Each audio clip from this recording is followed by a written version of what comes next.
Hello, Rob. Thank you for joining us for this interview. Thank you very much. Glad to be here. Oh, hang on, got it. There we go. Perfect. I'm glad to be here.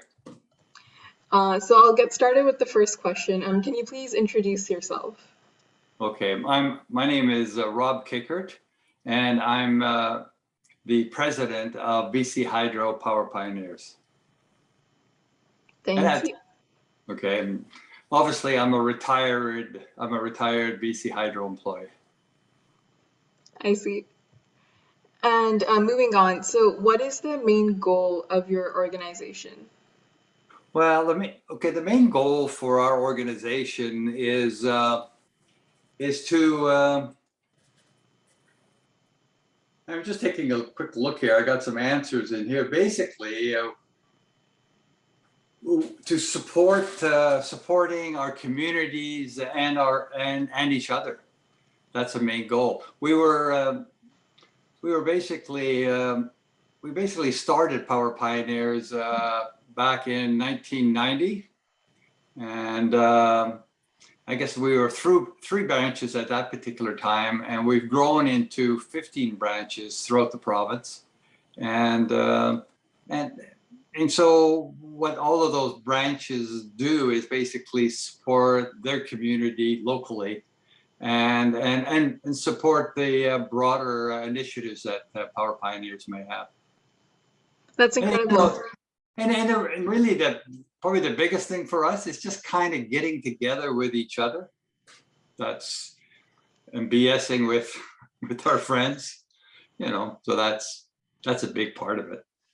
And we've really missed that part of it. Yeah, absolutely. With the pandemic, it's kind of we've all moved online. Yeah. It just throws us, but we've managed to still do a lot of things, and I think the Heritage Group is one thing where you guys have kind of had to spin and then go online, and so we've managed to be able to support you again over the last couple of years too. Yes, and we appreciate your support a lot. Yeah, that's fine. Well, and we'll continue, so no problems there. So kind of driving a bit deeper into your organization, what is your vision or like goal for the upcoming year? Well, what we're doing this year, I mean, as far as well, we were always doing the normal things we do, like we do a lot of fundraising. So we'll do that again. And our main fundraising activities are around the BC Children's Hospital. BC Children's Hospital. We've already, within the last 30 years that we've been around, we've already raised $1 million. And so we're on our way to our 2nd million. So we'll continue doing that. That's one of the goals. And we have other activities we do also. Just so that I don't forget any, because we have quite a few things that we do. We also have, but you were asking basically more like what's our main goal for this year? On the provincial side, where I'm the president on a provincial basis, what we're doing right now immediately, we're trying to get some welcome back meetings going.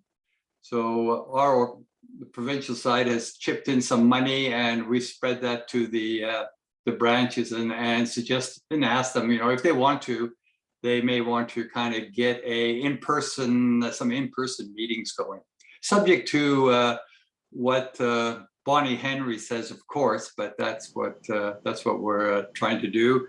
We've also got boring things like our constitution and bylaws that we're looking at, and right now we're also planning a AGM for all our branch presidents. They all come into town, and we're hoping they can come into town and have an AGM in person again.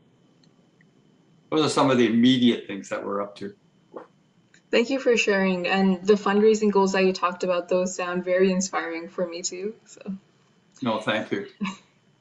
Not only do we fundraise for the BC Children's, we also have United Way, and also all the branches have their own charities within the province, within their regional groups that they also support. So it's quite a, quite active. We're quite active in that area. Yes, that sounds really amazing. And moving on to the next question, can you share some of your experiences working with the BC HFS? Well, my personal experiences, I was in the Vancouver branch, and the Vancouver branch supported the Sea to Sky uh, Heritage Fair. I know it's kind of it's been defunct for the last couple of years, but personally, I went to that fair. That was the first time I went to a heritage fair. So I probably went for about 3 or 4 or 5 years or so Hmm. to that fair, and so I've kind of got firsthand knowledge on how one of these heritage fairs works. And so we helped with judging and that kind of thing. And we had always had our award or our prize that we gave to students, and we try to help with that. Thank you. And another thing is, why do you choose to support heritage fairs? Well, heritage fair, like we're retirees, and so we're kind of big on history. So much so that we've written probably about 4 or 5 books on the history of BC Hydro. And if you've been at one of our fairs, you'll probably see us giving one of those books to some lucky students. Even right now, we're in the process of our organization, not myself, but there are others who are writing a book about the Bridge River, which was one of the bigger uh,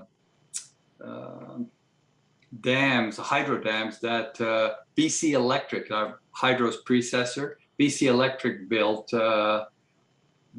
back in the probably around the 40s, the 50s or so. So we're writing a story. We're writing a book actually on that, on what happened there. That sounds very interesting. I'd love to read more about that. Well, we're getting close. We're getting very close to actually having that book finished. Oh, wow, that's great. And I And liked it. then, I liked it personally because I worked for in the Vancouver area, or in Vancouver, Coquitlam, the Fraser Valley, and all those areas that were covered by BC Electric at one time. That was the area. So it was kind of interesting just to see, just to hear about some of the people that were involved, and somehow all the main characters got some kind of substation. I don't know whether you know what that is, but they all got a substation named after them. So it was just fun to see what they had done in the past. yeah, absolutely. I think also with heritage fairs, we also like to look into our history, and I think that's kind of like a common point, especially for this project. Yeah, I think And that, yeah, and that's why we're big supporters of your group. thank you for that also again. So moving on to the very last question, how can the heritage fairs community support your work? Well, I think you could probably do best by just kind of continuing what you're doing and teaching, making history a making history a key subject, or a key area that students should get interested in.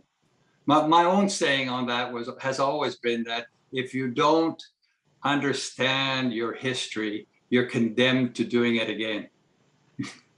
So if you haven't learned from history, you're condemned to doing the same mistakes that were done in the past.